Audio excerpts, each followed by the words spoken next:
What's up everyone, it's Mr. Pratt here and this is Chain Dodgeball.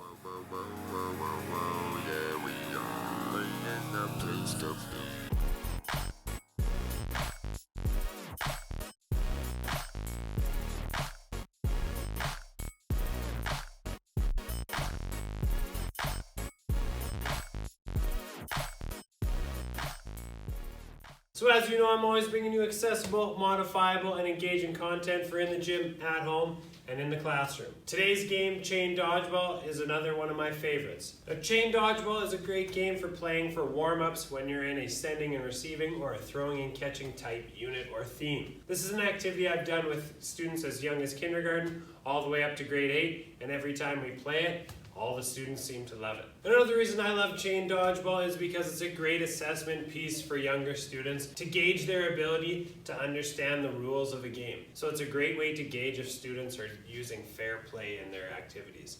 Are they following the rules? Are they going out when they should be going out? Are they engaged in the game and trying to get back up when they should be trying to get back up? These are the types of things that it's easy to observe while you're playing this game with your students. But before we get too much into the details of this game, we got to do a little background on dodgeball. It often gets a bad rap, and I understand this when it's played in its traditional form. If you're playing traditional style dodgeball and people are sitting out more than they're being active, of course that's a problem. Oftentimes safety isn't a top priority either, and of course that poses a problem too. But when it's played properly, it can be a great game for working on many different skills. Whether it's throwing, catching, working on that agility, doing level changes, or having quick movements with the feet, dodgeball can be a great way to work on fundamental movement and manipulative skills. So when I play dodgeball, I make sure to keep it engaging, super active, and safe for everybody so all people can have fun. So the basic premise of Chain Dodgeball is simple.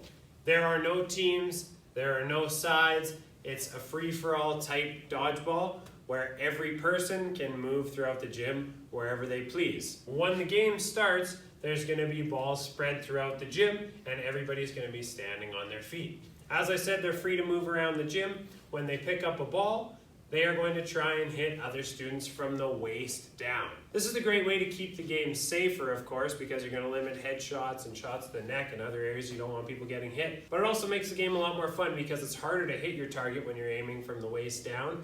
And it makes it so you have to be light on your feet, working on that agility to make sure you're getting successful dodges. Now, as I said at the start of the game, everybody's standing. So if you see a ball, you can pick it up and you can run anywhere in the gym. And once you are within range of someone, you can try and hit them from the waist down.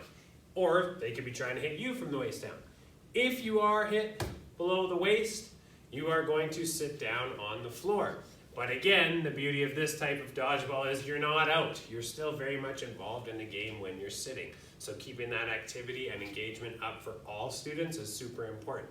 So if I were to be hit and I'm sitting down, I am then trying to collect the ball. So maybe I'm fortunate enough to have one roll to me. I'm going to pick that ball up, and to get back up, I need to hit anybody who is still standing.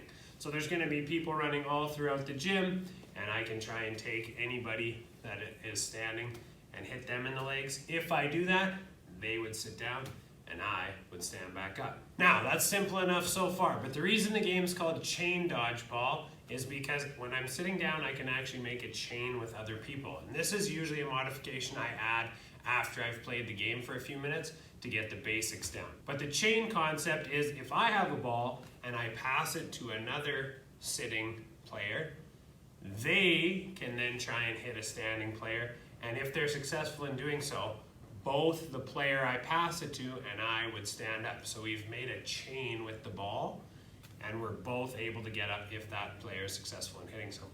If they miss, the chain would be broken, and neither of us would get up. So that's the basic premise of Chain Dodgeball. Like I said, it's quite simple, and you can modify it as you see fit to fit your needs. Sometimes when I'm playing with older students, I ensure that the chain has to be made in the air. And what I mean by that is when I'm sitting and I throw a ball to another player, the ball must be thrown and caught in air for the chain to be successful. If I were to throw it to them and they dropped it, or I threw it over their head and it touched the floor, then the chain would be broken. So I would no longer have my ball and we wouldn't be connected by a chain. So basically this makes us have to work on accuracy with throwing and catching. Now a couple other things to consider.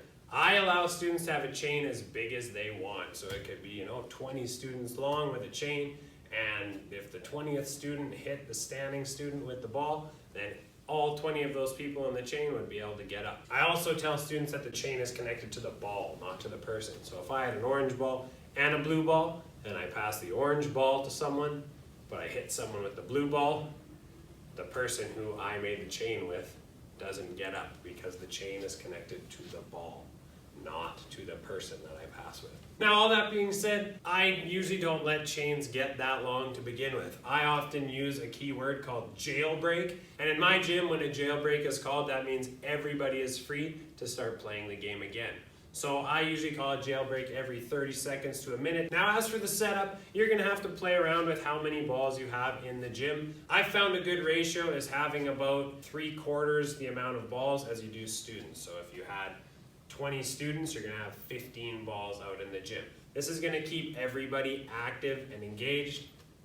Sorry, I gotta stop for a second. I just said you might have 20 students in your class, which if you live near where I live and you're a teacher, you probably know that's not the case. Let's maybe use an example of 40 students. If you had 40 students in your class, maybe 30 balls would be out in the gym, and you could kind of modify it as you need it. I find not enough balls keeps people inactive, and there are not enough people to make chains, and the people who are sitting down don't have enough balls coming to them.